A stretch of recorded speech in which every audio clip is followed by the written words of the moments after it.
ದಿನ ಹಿಡಿ ಹಾಡುತ್ತ ಉಳುವಾರದಲ್ಲಿ ಫಲವನ್ನು ಬಯಸದ ಸೇವೆಯ ಪೂಜೆಯು ಕರ್ಮವಯ್ಯ ಪರಸಾಧನವು ಕಷ್ಟಗಳೆಲ್ಲವ ದುಡುವೆನ ತಾಗಿ ಸೃಷ್ಟಿ ನಿಯಮದೊಳಗ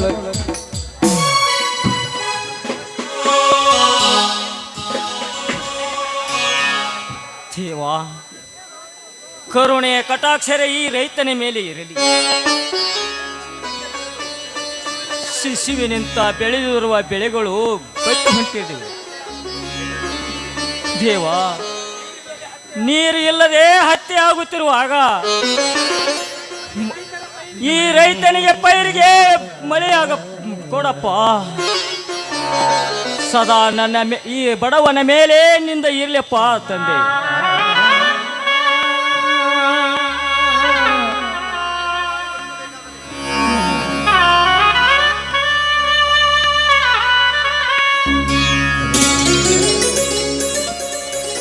ಅಣ್ಣ ಅಣ್ಣ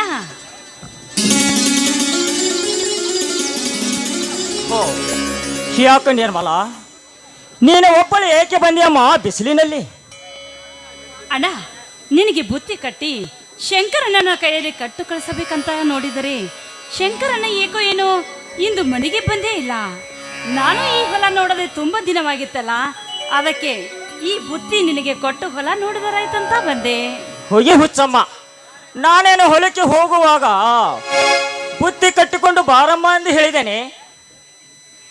ಅಣ್ಣ ಹಲೋ, ಬುತ್ತಿ ಕಟ್ಟಿಕೊಂಡು ಬಾ ಅಂತ ಹೇಳಿದನಮ್ಮ ನಿನಗೆ. ನಿಮ್ಮ ತಂಗಿಯಾಗಿ ಹುಟ್ಟಿ ಬರಬೇಕಾದ್ರೆ ನಾನು ಯಾವ ಜನ್ಮದ ಪುಣ್ಯ ಮಾಡಿದ್ದೀನೋ ಏನೋ. ಅಷ್ಟೇ ಅಲ್ಲ, ನೀವು ನನಗೆ ತೋರಿಸಬೇಕಾದ ಪ್ರೀತಿ, ವಾತ್ಸಲ್ಯ, ಮಮತೆ ಈ ಎಲ್ಲ ಸೌಭಾಗ್ಯವನ್ನು ನೋಡ್ತಾ ಇದ್ದರೆ ಯಾವ ಶ್ರೀಮಂತರ ಮನೆಯಲ್ಲಿ ಹುಟ್ಟಿದರು ಆ ಸೌಭಾಗ್ಯ ನನಗೆ ಸಿಗ್ತಾ ಇರಲಿಲ್ಲ.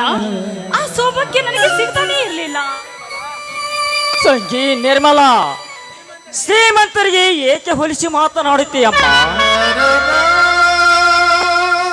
ಶ್ರೀಮಂತರು ಅವರ ಅಕ್ಕ ತಂಗಿಯರನ್ನು ಎಷ್ಟು ಮುದ್ದಾಗಿ ಬೆಳೆಸಿರುತ್ತಾರೆ. ಸೂರ್ಯನ ಬೆಳಕನ್ನು ಕಾಣದ ಹತ್ತವರ ಜೋಡಿ ಬಹಳ ವ್ಯತ್ಯಾಸಮ್ಮ. ಇಲ್ಲನಾ ಇಲ್ಲ, ನಡೆದು ಬಂದರೆ ಈ ನಿನ್ನ ತಂಗಿ ಕಾಲಿ ಸವಿತವೆ ಎನ್ನುವ ನೀನು ಹೆಚ್ಚು ಹೊತ್ತು ದಿಟ್ಟಿಸಿ ನೋಡಿದರೆ ಈ ನಿನ್ನ ತಂಗಿಯ ಕಣ್ಣು ಮಂಜಾಗ್ತಾ ಇದೆ ಅಂತ ನೀವು ತಿಳಿದುಕೊಂಡಿದ್ದೀರ. ಅಂದ್ರೆ ಇಷ್ಟೊಂದು ನಿನ್ನ ತಂಗಿಯ ಪ್ರೀತಿ ವಾತ್ಸಲ್ಯ ತೋರಿಸ್ತಾ ಇದ್ದಾರಲ್ಲ, ಯಾವ ಶ್ರೀಮಂತರಕ್ಕಿಂತಲೂ ಮಿಗಿಲಾಗಿದ್ದಾರಲ್ಲ ನೀವು. ಶ್ರೀಮಂತರಕ್ಕಿಂತ ಮಿಗಿಲಾಗಿದ್ದೀರಾ ನೀವು ನನ್ನನ್ನು ನೋಡಿದುಕೊಳ್ಳೋದಕ್ಕೆ. ನೋಡಮ್ಮ, ಈ ಅಣ್ಣ ತಮ್ಮಂದಿರನು ಬಹಳ ಹೊಗಳಬೇಡ. ನೀನು ಹಾಗೇನಾದರೂ ಹೊಗಳಕ್ಕೆ ಹೆಚ್ಚಾದರೆ ನಿನ್ನ ಮದುವೆ ಮಾಡಿ ಗಂಡನ ಮನೆಗೆ ಕಳಿಸಿ ಬಿಡುತ್ತೇನೆ ನೋಡು. ಚೀ ಹೋಗೋಣ, ಮಾತೆತ್ತಿದ್ರೆ ಸಾಕು. ನೀನನ್ನು ಮದುವೆ ಮಾಡಿ ಗಂಡನ ಮನೆಗೆ ಕಳಿಸ್ತಾ ಇದ್ದೇನೆ ಅಂತ ಹೇಳ್ತಾ ಇದೆಯಲ್ಲ, ಯಾಕೆ ಈ ನಿಮ್ಮ ತಂಗಿ ಇಷ್ಟು ಬೇಗ ಭಾರವಾಗಿ ತಂಗಿ? ಈ ನನ್ನ ತಂಗಿಯ ಮುಖದಲ್ಲಿ ಕೋಪ ತರಿಸಬೇಕೆಂದು ಈ ರೀತಿ ಮಾತಾಡಿದೆ. ಹಾ ತಂಗಿ, ನೀನು ಇಲ್ಲೇ ಕುಳಿತುಕೊಂಡು ಆ ನೆರಳು ಬನ್ನಿ, ನಾನು ಒಂದು ಕೂಡ ನೀರು ತೆಗೆದುಕೊಂಡು ಬರುತ್ತೇನೆ. ಇಬ್ಬರು ಕೂಡಿ ಊಟ ಮಾಡಬೇಕು. ಆಯ್ತೋಡ, ಬೇಗನೆ ಬಂದ್ಬಿಡು ನೀನು.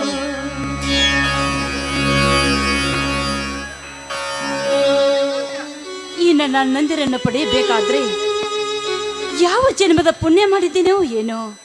ಇಂಥ ಮುತ್ತಿನಂತ ಅಣ್ಣಂದಿರನ್ನು ಪಡೆಯಬೇಕಾದ್ರೆ ನನ್ನ ಪೂರ್ವ ಜನ್ಮದ ಪುಣ್ಯ ನಾಕಾನೇ ಇದನು.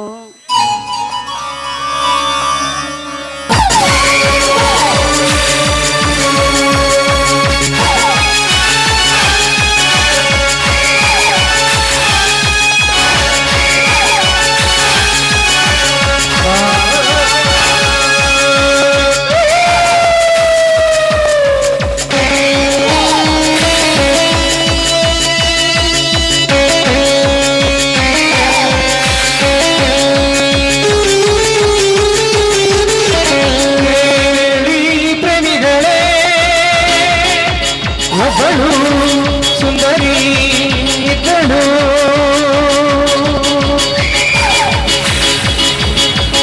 ಹೇಳಿ ಪ್ರೇಮಿಗಳೇ, ಒಬ್ಬಳು ಸುಂದರಿ ಇದ್ದಳು.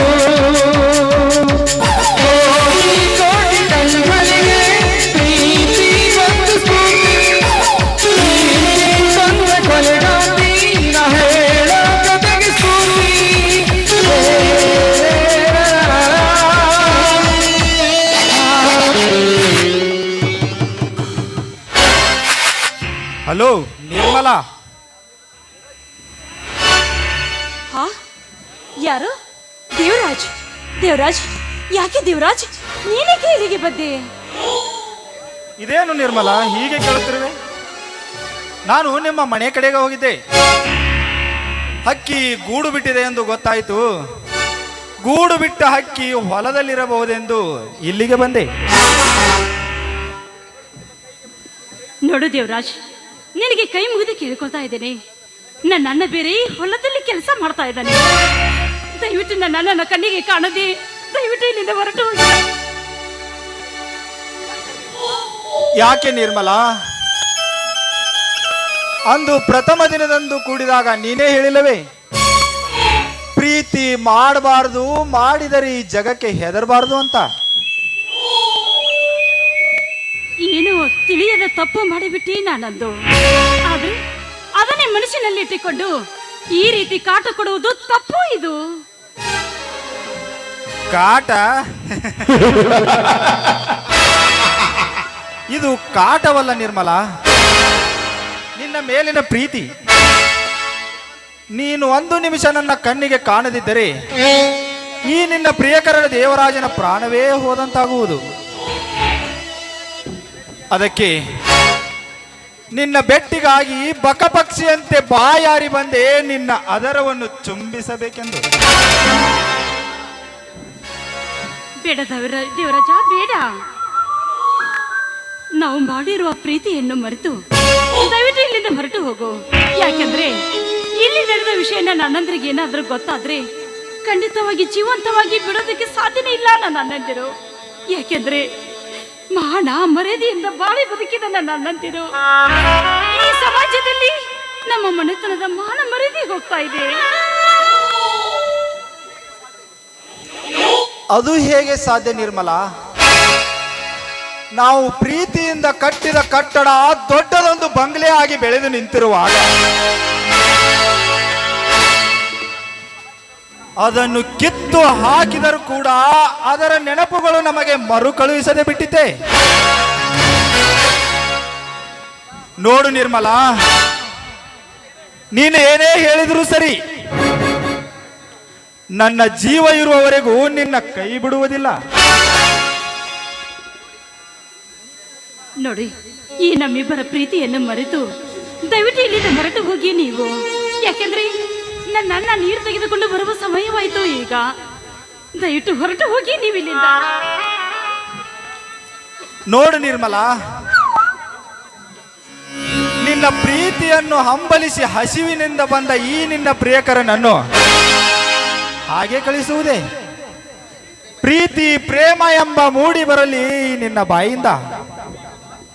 ರೀ, ದಯವಿಟ್ಟು ನನ್ನ ಮಾತನ್ನಾದ್ರೂ ಕೇಳಿ ನೀವು. ಯಾಕೆ ಈ ರೀತಿ ಕಾಣ್ತಾ ಇದ್ದೀರಾ? ನನಗೆ ಅಣ್ಣ ಬರುವ ಹೊತ್ತಾಯ್ತು. ದಯವಿಟ್ಟು ಹೊರಡಿ ಇಲ್ಲಿಂದ.